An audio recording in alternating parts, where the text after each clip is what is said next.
Hello बच्चों, welcome to the session. कैसे हैं आप सभी लोग। मैं सुखदा त्रिवेदी आप सभी का स्वागत करती हूँ अपने इस चैनल पर।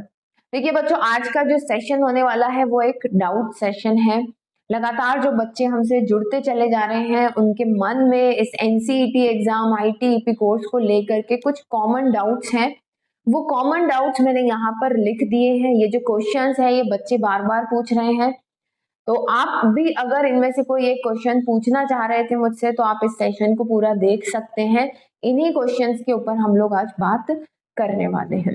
इसके अलावा भी अपने कैरियर से रिलेटेड कोई भी अगर आपको डाउट है तो आप मुझे डायरेक्टली व्हाट्सएप पे मैसेज कर सकते हैं या इंस्टाग्राम पर मैसेज कर सकते हैं।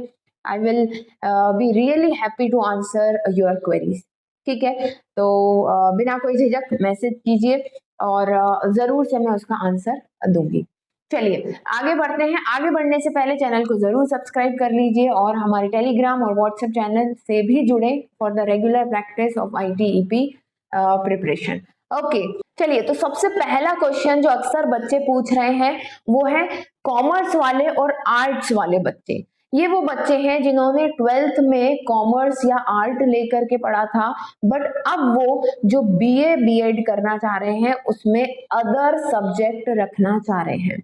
तो खास तौर से बीए करने वाले बच्चे बीए बीएड में जो एडमिशन लेना चाह रहे हैं, बीकॉम बीएड में जो एडमिशन लेना चाह रहे हैं, बच्चों आप लोगों को ये पूरी छूट है कि आप अपने डोमेन सब्जेक्ट्स में कोई सा भी डोमेन सब्जेक्ट ले सकते हैं, आर्ट या कॉमर्स का। उस पर कोई भी बंदिश या रेगुलेशन है ना, ऐसा कुछ भी नहीं है। तो अगर आपने हिस्ट्री नहीं पढ़ा है तो आप हिस्ट्री लेकर के पढ़ सकते हैं बीए बीएड आईटीईपी कोर्स में। आपको सिर्फ क्या करना है, अपने डोमेन सब्जेक्ट में जब आप एनसीईटी 2025 का फॉर्म भरेंगे तो अपने डोमेन सब्जेक्ट में, उन 3 डोमेन सब्जेक्ट में आप वो 3 डोमेन सब्जेक्ट चूज कर सकते हैं जो आप पढ़ना चाहते हैं या जिसके आप टीचर बनना चाहते हैं। Okay, it's clear. तो आर्ट और कॉमर्स वालों को भाई कोई बंदिश नहीं है, बंदिश सिर्फ किन्हें है, अपने साइंस वालों को और मैथ्स वालों को। ठीक है, तो जो लोग बीएससी बीएड करना चाहते हैं साइंस से, मतलब कि जूलॉजी बॉटनी केमिस्ट्री से, तो ऑब्वियस सी बात है 12th में भी आपके वही कॉम्बिनेशन होने चाहिए।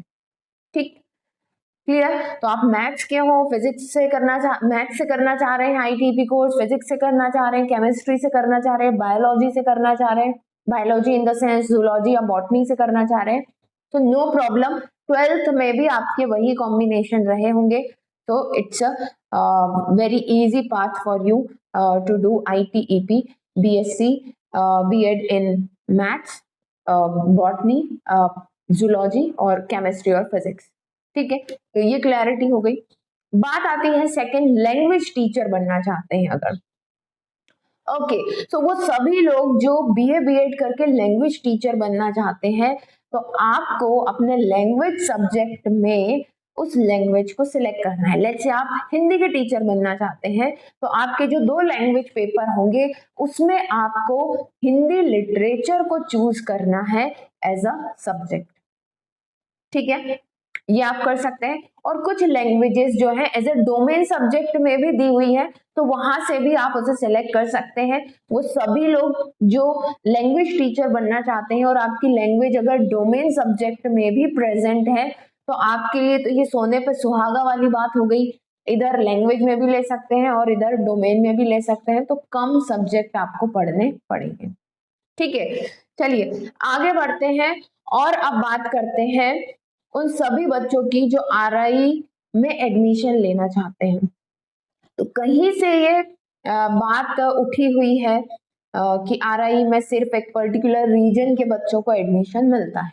ओके, बट बच्चों अब ये बात नहीं है। आरआई में जो रीजनल एक रीजन के बच्चों को जो एडमिशन मिलता है वो 2 ईयर बीएड, ठीक है, 2 ईयर बीएड एमएड, या फिर आप कह लें कि बीएड एमएड, जो इंटीग्रेटेड बीएड एमएड होता है उनके लिए जो अलग एग्जाम होती है सीईई में, जहां तक नाम सही ले रही हूँ आई थिंक सीईई, उसके लिए ये एप्लीकेबल है।